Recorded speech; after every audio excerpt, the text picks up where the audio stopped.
Fortunately, Taipei is still a destination that relatively few tourists have visited.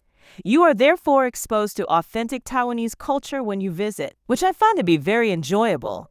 Taiwan is an island nation that can be reached quickly by plane from several other Asian locations, including China, Thailand, and Japan. Because of this, it's a fantastic place to stop throughout your journey across the main continent. Thus, this is your itinerary for Taipei. In this travel guide, I'll take you through everything you should visit, where to stay, and what to eat, so stay tuned. Taipei is relatively recent compared to nearby China and Japan, making it older than cities on the U.S. East Coast. The history of the area began in 1709 when the Han Chinese arrived there. This area, once called as the Taipei Basin, was home to Ketagalan tribes. The metropolis grew to encompass neighboring Han towns and the Tamsui International Trade Port during the course of the next century or more. In 1875, the area now known as Taipei became part of the Taipei Prefecture. With the setting up of this prefecture, walls were built to surround the city, with 4 main city gates. The structure of the city became a major focus as well, as seen through the implementation of electricity in 1885, and the construction of paved roads and a railway. In 1895, after China lost the Sino-Japanese War, Japan took over total control of the island of Taiwan. In less than 10 years, Taiwan became more of a Japanese metropolis than any other on the island. A large portion of the city's older buildings' architecture still reflects this. Japan relinquished control of the island after World War II, and Taiwan gradually gained independence, becoming the Republic of China ROC in the process. Today, Taipei is a bustling city of 26 million people. It is the financial, business, and tech center of the island, and has become known as a tech city globally as well. 2 days in Taipei. How to get there? There are 2 major airports that serve Taipei. The majority of flights from outside the nation arrive at Taoyuan International Airport, which is the first. This airport is reachable by metro and is located further out from the main city. The other is Taipei Songshan Airport, which is mainly utilized for flights within the country as well as flights to Seoul, Tokyo, and various other locations in the People's Republic of China. This airport is conveniently accessible by metro and is situated directly in the Songshan area. Getting around, the metro in Taipei is honestly one of the best that I've ever used. It is easy to navigate. All signage is also in English, and the trains run very frequently. You'll need to purchase a metro card from the station, anyone for a small fee, and load it. One great feature of their metro card is that you can also use it to buy from locations like 7-Eleven, which is surprisingly nice in Taiwan.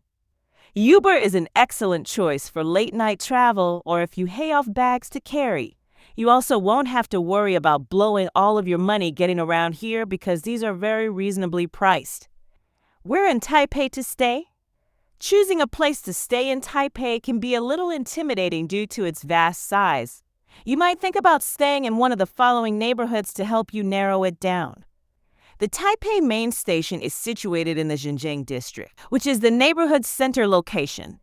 This is the city's main hub for transportation, as you have probably surmised. The Chiang Kai-shek Memorial Hall is a major draw here. We'll talk about it in more detail below. Stay in the Dan district if you want a more sedate experience and/or views of lush vegetation. Xinyi district if you want to spend your trip shopping in a luxurious setting. This part of the city is a perfect choice. Taipei 101 and the mall that is adjacent to the structure are major draws in this neighborhood. Wanhua District, if you want fantastic food and nightlife, stay in this part of the city. There are also some fantastic historic sites there, such as the Bilpao Historic Block. Zhongshan District, this neighborhood has a reputation for offering a more authentic Taiwanese feel. The Martyrs Shrine and the Xingshan Temple are the main draws here. We slept at the check-in hotel in this neighborhood, which was really lovely. It has a cafe and offers weekly events for the temporary residents. When to go? Taiwan has monsoon influence, humid subtropical climate. This means that it is pretty much always warm there, with lower temperatures being the 60s in the winter December-March, and highs in the summer going up to the 90s. It is typically drier in the winter cooler months and very rainy in the summer months May-September. If I were you, I'd avoid the summer months, but it's all a matter of preference. Language considerations. Although many languages are spoken in Taiwan, Taiwanese Mandarin and Taiwanese Hokkien, also known as Taiwanese, are the most common tongues. Although not many people speak English, you'll have no trouble navigating the community because everyone is kind and accommodating. But while you're there, I do suggest that you spend some time learning a few Mandarin phrases. Things to do in Taipei on day 1, discovering the past of the city. Learning more about the city you're visiting is usually a terrific way to get things going when you travel to a new location. I recommend booking this tour if you want to see sights from the viewpoint of a local on your first day of travel. You can choose which destinations to visit. Taipei's first destination should be Liberty Square, a lovely square in the heart of the city that hosts public activities. The square itself was built in 1975 as a tribute to Taiwan's first president, Chiang Kai-shek. Therefore, it is not very ancient. 3 buildings are located inside the entryway, which is designated by the Liberty Square main gate. The National Concert Hall and National Theater were Asia's first modern performance art structures to be built. Here, throughout the year, you may see a range of performances by regional and international artists in both buildings. Chiang Kai-shek Memorial Hall has the appearance of the Lincoln Memorial in Washington, D.C., and houses a massive bronze monument of the president. Additionally, you can see the changing of the guard if you arrive here 15 minutes before the hour. Use the metro stop at Chiang Kai-shek Memorial Hall to get to Liberty Square. 228 Memorial Peace Park, when the island was ruled by the Japanese in 1910.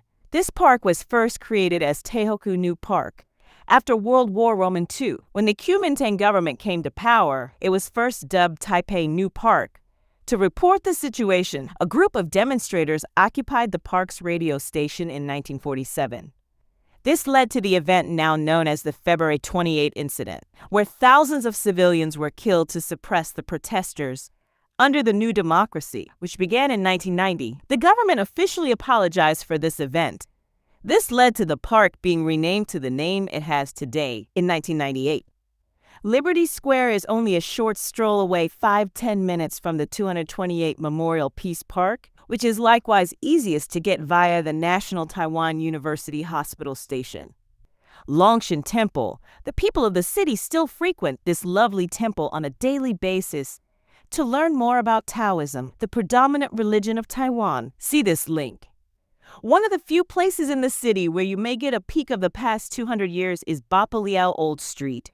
Old school businesses have been set up on the street so you can truly comprehend the lifestyle of the past. If you decide to extend your stay in Taipei, consider adding the following to your agenda. Shilin area. There are loads of shops and restaurants in this area of the city. Take a stroll here to shop and eat your heart out. Taipei 101 Mall. If you are into luxury brands, this is probably the best shopping area for you. You'll also find that the mall is serviced by a wonderful food court. Maokong. This area of the city is another great spot to see sweeping views of the city.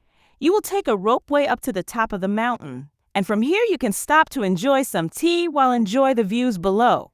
Note, the area is not accessible on Mondays. Thanks for watching. Don't forget to subscribe for more travel tips.